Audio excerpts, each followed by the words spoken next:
Alright, so I want to talk about some new things that are coming up with the channel, the YouTube channel.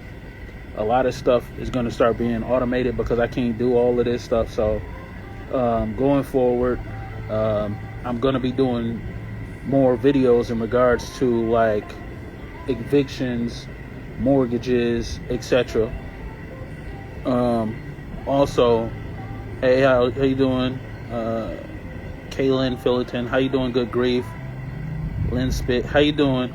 Going forward, I'm not going to be doing 2-hour consultations anymore. I'm going to only do an hour and an hour and a half. The reason for that is because I see that a lot of 2-hour consultations are a waste of time. They're a waste of time. People are wasting their time on the phone. And when you start wasting your time on the phone, what happens is the focus of what you came on the phone to talk about, good to see you too, it starts getting lost in translation. So a lot of times people get on the phone and say they want to do a call in regards to this, and it goes left. They start asking me about people's policies and what other people are doing and what they trying to do and all this other stuff. And what do I think about TDAs and indentured trustees and all that other good stuff? I don't care about none of that stuff because it's not needed. So a lot of times when people are asking questions, they're not sticking to the point. So instead of me staying on the phone with you for 2 hours, if you're going through foreclosure, I'd rather just make a foreclosure video. You could buy that foreclosure video, go over it, and then if you need to, hopefully you don't need to, but if you do need to book me, then we can just do a 30-minute call instead of an hour.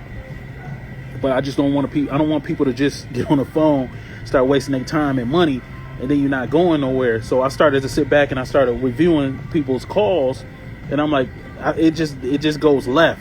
So in my opinion, if you're going through evictions or whatever, it's better for me to prep you for trial or whatever, so you don't have to go through all that stuff. So when people are going through it, yeah, so the foreclosure videos are coming.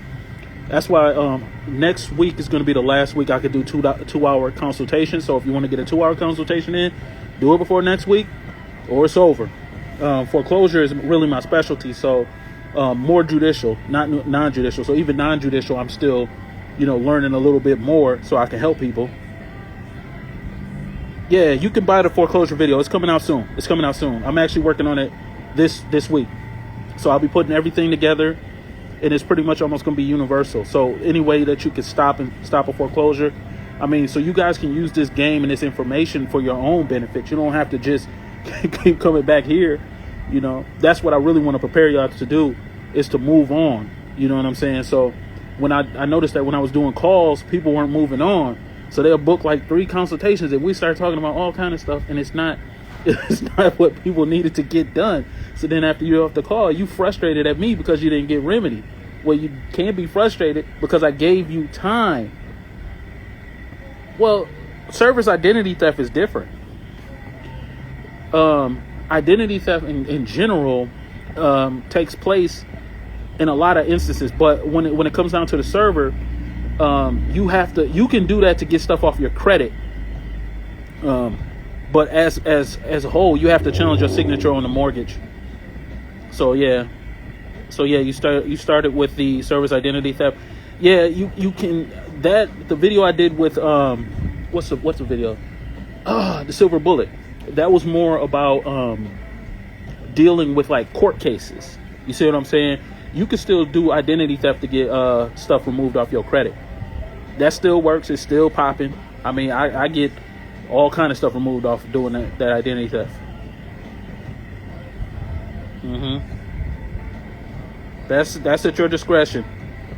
If you're gonna accept the deed, that's at your discretion. There's other ways to do it, but if you want to do it, go ahead and do it. So I just wanted to let y'all know that what's coming up for the future, so people aren't like, you're not doing this anymore. No, I have to, because I don't want people wasting their time and money being on a 2.5-hour call. And when you're on that 2.5-hour call, now you feel like I done cheated you, when really it's a call where you wasted your time. So, and it's been a lot of those calls. So I just wanted y'all to let y'all know that going forward. So I will be doing more lives. I will be doing more pop-ups and more stuff. As of now, I'm trying to chill a little too. So, yeah. But yeah, like when you're dealing with mortgages, you have to understand one thing with all mortgages is you've never been paid. So if the lender hasn't loaned you money, that constitutes as misrepresentation. So if you look at the document and you read it on his face, it's a pledge loan. So you pledge to give them, you basically pledge to fund their business. But they didn't compensate you. What's up, guy in the flesh 81? And for some of y'all, man, y'all are getting these traffic shit, man. I got traffic videos for y'all, dog. Y'all like when y'all go to traffic court, man, why y'all let these motherfuckers pull you? Yeah, the silver bullet ain't even the most valuable. I got better shit than that. I got way better shit than that. You got to look at some of the older stuff, like when my quality was trash. Like when my quality was super trash. Do you do the discharge process? What do you mean? Do I do a discharge process? I don't discharge anything. I claim all my interest. Discharging, you don't discharge a fucking debt. If you're discharging the debt, you're operating backwards. But what happens is people put themselves in a precarious situation where they have to discharge it because they're so far in dishonor. But yeah, discharging debt in claiming interest or settling an account is two different things. So anybody else got some questions? Yeah. So when you have an account, okay, they're sending you something in the mail. It's positive. Okay. They're not saying you owe a bill. They're not saying you owe a statement. They're sending you something to where you can claim. Okay. When you take debt or when you allegedly take what somebody is sending you in the mail, you can accept it and you can transfer it, or you can accept it and deposit it. That's at your discretion. So you have to understand first of all, you have to understand negotiable instruments. And when you understand negotiable instruments, it'll be more helpful to you. Until you read the Negotiable Instruments Act. Even though some of these are happening in India and other places, like the Negotiable Instruments Act, the Bill of Exchange Act, and all of these things, it's really that you need to understand how to do endorsements. So when you endorse something, you can settle an account. I didn't go into settling an account too much. I did go into a video where I was talking about merging titles. So when you have a title, if somebody's billing you, that means that they have legal title, you have equitable title. So to stop billing, you have to collapse legal and equitable title. That's why you're receiving a bill. Put on the funds. Okay, yeah.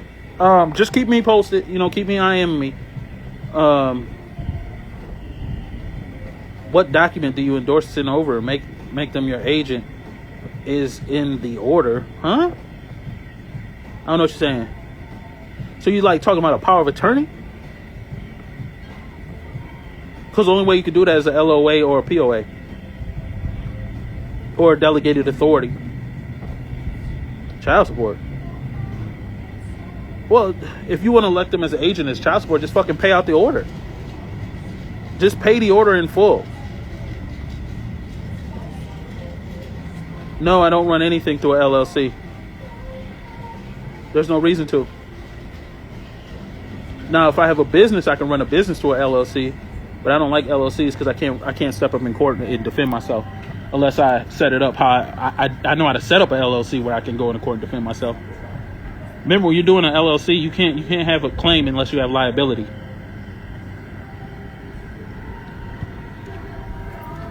Yeah. That's why lawyers set that up, so they can steal people's property. So you have to understand who's stealing your property is not the bank, it's the court. So if your property is registered in a county, and then the county is stealing your property, and they're delegating an agent, that's why you always get somebody coming to the bank, coming through the bank, and the attorney is requesting your documents. So to shut that down or shut that foreclosure down, that's when you can raise identity theft. You have to raise it in the beginning of the court case. So I hope y'all get that. Just like if you have a traffic ticket, you can clean off your traffic ticket or your record by claiming that there's identity theft. But there's a little more about that process that you have to understand. So the same thing with cars is the same thing with mortgages. the reason why the person is playing you with a car loan is because they have a lien. And I've heard people telling y'all about UCC ones. I'm telling you, a UCC one is not worth the paper it's printed on if you don't know what to do with it. So if your UCC one is registered with the Secretary of State, but it's not in the court that they trying to steal your property, good luck with that. Anybody got some questions? What questions you guys got? So I'll stay on here for a little while so y'all get some questions. But yeah, you guys, that child support, man, I got that video on there. And somebody was trying to tell me that what I'm saying isn't correct. You have to understand that child support is two separate processes. Okay, child support is the one process with the child support agency, and then it's the court process. So you have to challenge either or both. If you don't challenge both, then they're going to play you against the court. So child support's going to say, no, I don't have people filing shit. I don't even touch the UCC one because it's not fucking needed. Absolutely not. A UCC one, what method do you use to protect yourself since you don't use the UCC one? Good question. I just don't fucking get into loan issues. Meaning, if I have to protect myself, I could do a power of attorney, I could do a delegated authority, I could do a LOA. That's private. A UCC one is nothing more than a notice that a lien interest exists. If you have a lien interest, that means that you have to have a security agreement to enforce your lien interest. If you don't have a security agreement, your UCC one ain't worth shit. It's toilet paper. I've been said this to y'all. I don't even know why y'all are still telling me about UCC ones. You have to learn what an ag lien is first. Read the UCC before you even ask the UCC one question to keep you 100. Just read 1 through 9. It's going to take some time, but it's worth it. Oh, do I have a class showing the type of instruments and how to endorse them? Well, no. When I first did my courses, they were more vague because I was trying to teach everybody everything. So it has all of that shit in there, but it's not particular. Do I study contract law every day? Every fucking day. I hope that answered that question. Do I study contract law? Of course I do. Shit, that's what fucking makes the world go around. Yeah, see, y'all get caught up with that consumer law. Consumer law puts you in the parking lot, but it don't put you put you right in front of the condo. Yeah, consumer law is basically a way to keep people distracted. But you can use consumer law for certain elements. Like if I want to clean off my credit, I can use... Yeah, thank you. I appreciate that. I try to keep everything practical because really, all of this stuff, I done got people yelling at me about court cases and stuff, telling me I don't tell y'all shit. Fam, if you want to win a court case, just go in and file a fucking motion to dismiss. Why the fuck you going in court arguing with a court that have jurisdiction? Okay, yeah, when you book something again, I got you. If you want to get in before this week, just let me know. And I can keep you under, if we were doing 2 hours, I'll keep you under that. And then you could just knock out what you have on there. But make sure you keep watching those calls because a lot of people don't be watching that shit because they be asking me the same question that I answer on the call. But yeah, I try to keep everything practical, man, because people be telling y'all, authenticate your birth certificate, become a secure party creditor, and ask them, what is a secure party creditor? If you can't define some shit to me and point me in the direction of it, then we don't need to be talking. You see what I'm saying? Like, everything I'm showing you on the internet, people say it's not worth shit, and it's where all the information is. It's right in fucking front of you. Now, you don't got to be you don't need no UCC1. If you have a house, right? Say you have a house and you want your internet, you want your privacy, just take the house and put it in a trust or put it in a pass-through entity. You see what I'm saying? It's not that deep. In my opinion, I got some philosophies on that, and I'm gonna start coming out and I'm gonna do another private class for some of the people who've supported this channel, man. It's a lot of people who've done a lot of consultations with me and things. I got some private shit. I got some fire coming for y'all. I got some fire. I'm gonna show you how to get money off of your house, how to make money for the rest of your life where you never have to work. But yeah. People stop getting distracted and start getting back to the basics. So like when you have a video up, right? You can use Chat GPT, you can use AI software, whatever. Listen to the video, go Google the shit that the person is talking about in the video. Then you don't have to keep coming to people for shit. What book do I read? I just read fucking contract law. I just read every fucking publication I can get. There's no book. You see what I'm saying? Contract law is just understanding the simplicity of a contract is offer and acceptance. Contracts has to be signed or administered by both parties, but it doesn't have to be enforced. So once you know the difference between an agreement and a contract, then you're on the right path. So you know an agreement is enforceable, but a contract has to be done between either bilateral or unilateral. So just because you sign a contract, that means if you don't have any claim in that joint, then that's not a contract. That's an adhesion contract. So when you just let me make it simple for you though. I wrote a comment about your PinFed video. Oh yeah. PinFed is the easiest motherfucker to take over your account with. They tell you how to do it in the damn fucking agreement. That's why I tell y'all, read your agreements, read your contract. Just write up a claim. That's how you establish a claim. Just write that bitch up. And then if you need help, look on the internet. How do I write a claim? You see what I'm saying? When I'm saying this, I'm not trying to say something stupid. But when you think about it, you're like, yeah, I should have fucking did that. So there's templates online for all this shit. You can go and get a paralegal to write up a claim for you. Anything. You can use AI software to write up a claim. Establishing a claim is different. So that's why you have to read your agreement to see how to establish your claim and see if your agreement conforms with state or federal law. If it doesn't, get it out of there. Sup, J Smooth 70? What you doing on here? I'm just like, I said, oh, nah, Sandy, what's going on with you? So yeah, so if you want to understand contract law better, there's really no book. Okay, my truck's registered under the trust.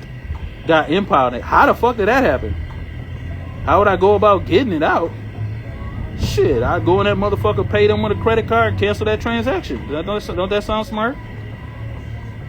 Oh, it won't get out till I register it. What's good with you? And when they don't comply, what do you think you do with somebody that don't comply with you? I'm gonna leave that up to you. How would I go get it out? They want you to register it. Well, then go sue them. Shit, what the fuck you doing? If they are gonna let you release your vehicle, they can't hold your vehicle if it's not registered to the state. Go sue them. Shit. Look up impound laws in your state, dog. Yes. You gotta get real Phil Collins on them and sue studio. Yeah, go ahead. Motherfuckers don't comply with you. Shit. You only got one time to comply, and then you die. I'm gonna take your ass to court. Yeah, they can't just repo your shit without having a trial. That's mandatory. What the fuck is a secure party creditor? Go look that shit up on the internet. No. No, there's no way that you need to be a secure party creditor. See, this is the shit, man. Y'all be listening to that. Everybody, go look that shit up, dog. What's a secure party creditor? You already are a secure interest holder of your account. That's why you named in it. All of this shit is just paperwork, dude. Somebody just said you owe them $100. That's why on my last call I said if they say you owe them 100, say you owe me 100. You don't have a claim going. When you guys give a note to somebody, you don't claim the proceeds in the note. So they do. So now they billing you for this shit. Now you looking stupid. You said write a claim to pimp it. No, I ain't say that. Oh, you were talking about a close? Let's see, your credit. What's the CLOC? What are you trying to say? Write a claim to PenFed. No, read your damn agreement. Read your agreement. That the PenFed has, dude, credit unions have the most transparent agreements. Their agreements are 50 times more transparent than a bank. Go read your shit. It'll tell you exactly what you need to be doing. Just like y'all don't know how to make payments on your mortgage, and it says how to do it on your mortgage. Remember, the note is bullshit. The mortgage is where all the shit happens. If you in a judicial state, and if you in a non-judicial state, then that deed of trust, I would go attack that bitch. Pardon my French. Yeah, I'm shit. Go read your agreements, man. Y'all need to start reading your mortgages. You need to start reading your loan documents. All right.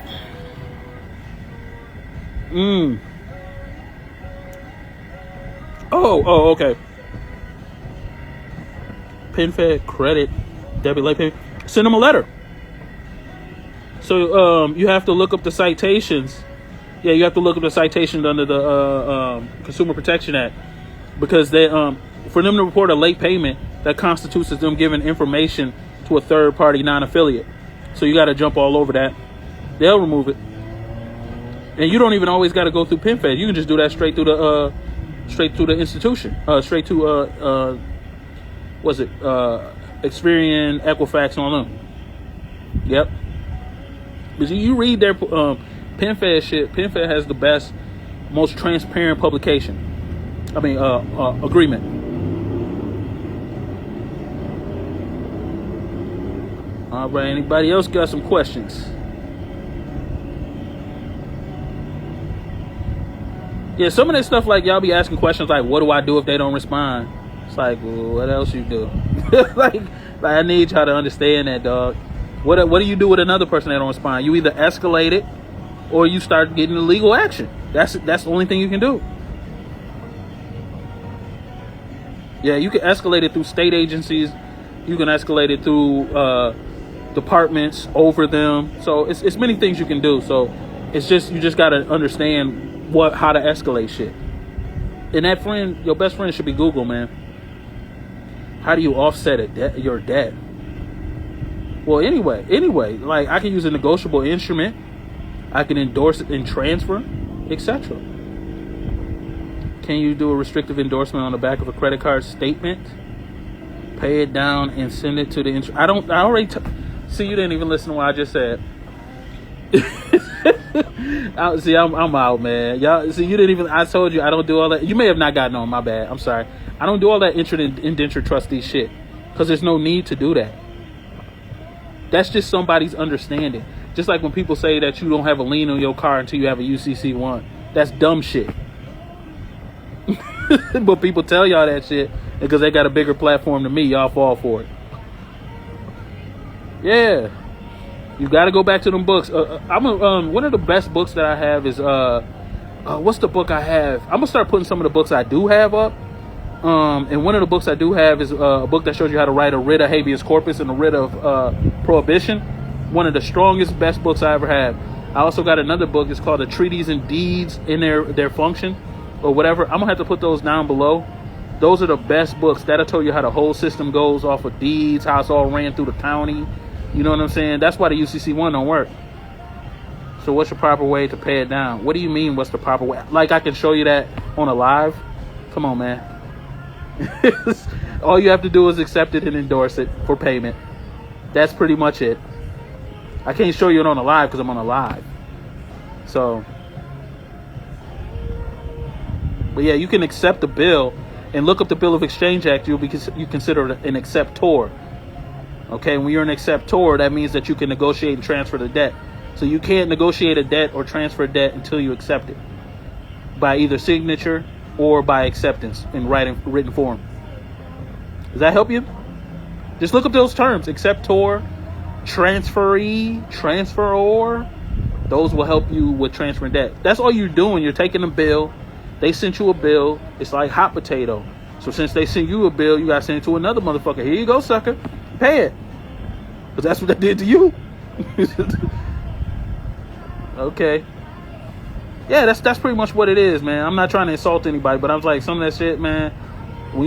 I don't even do the Bill of Exchange. Like people we talking about, I just use the principles out of it. Ooh. Oh my God. Ooh, good question. Before you go, what's one of your great YouTube videos from you as a recommendation? Go watch the one where I'm talking about there wasn't too much valuable from you. Oh, yes, it was. The silver bullet, you just think you don't know, you don't understand it. You got to look up that statute in your state. You'll see the power of that shit. One of the best is their presumed authority. I got 2 of those, 1 and the 2.0. That'll tell you that all these people talk about UCCs. I'm going off of a case. Wait, no, I'm not in that one. I do have a case where I got to figure out where it is. It's out of Wisconsin, right? It'll tell you that filing a UCC does not make you a secure party creditor. It says first in line is not always first in time.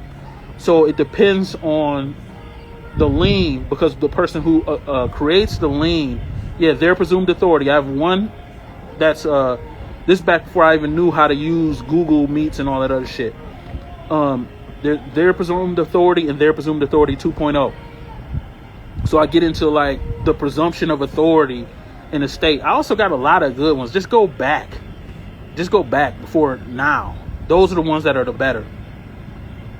Now I have a lot of them. I'm just getting more technical with it.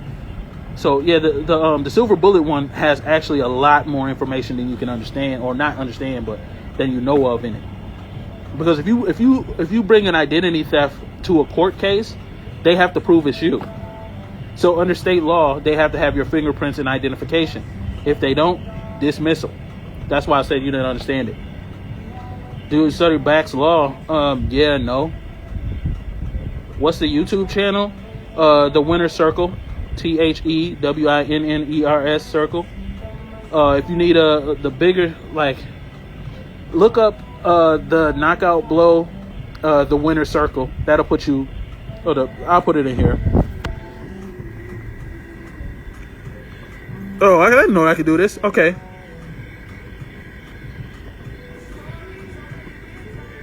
Okay. There we go. All right. Oh, you said I'm invaluable. Oh, okay. No. It is valuable. I meant valuable as into you, to me. I thought it was the most valuable into. Oh, okay. I was like, you ain't find no value in that shit. That's how you get rid of transfers of mortgages. Like, if they transfer the mortgage, you claim identity theft. Then they have to prove that it was your. They have to prove it's your signature. If not, you can squash the whole mortgage. So, yeah, it's about knowing stuff. So you can squash your mortgage and just by settling it. A lot of y'all get concerned in like how to do a tender of payment, but not the fact that you kept the tender of payment as evidence. So a lot of time y'all go into court, y'all don't have the tender of payment. So that's why y'all lose. So you don't bring up a cross claim or a counter claim. That's why I have all these videos showing you do a cross complaint, counter claim. Somebody sue you for a traffic ticket, do a cross complaint against the officer saying he stopped you. It's incorrect. It's improper. You see what I'm saying? So you don't have no claim. That's why you lose. All right. So I'm gonna let one more question. Let's do 2 more questions. So I'm gonna do 2 more questions, and I'm gonna get my ass out of here and watch this garbage Monday Night Football game.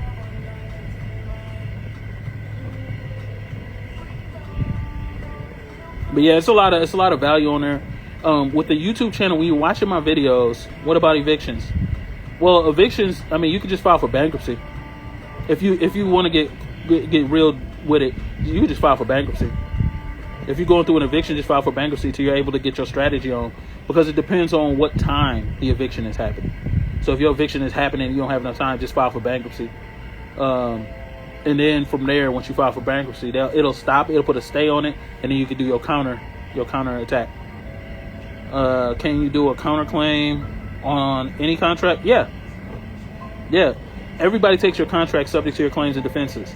Go read 16433.2 CFR. They're all consumer credit transactions because they're all done on credit. So, okay, I already did that. Thank you. Okay, there you go. So yeah, then now you can bring your claim, or you could take the lease agreement and negotiate it to settle the obligation. But right now, I'm gonna go head out. It's been a pleasure speaking to everybody, and y'all have a great night.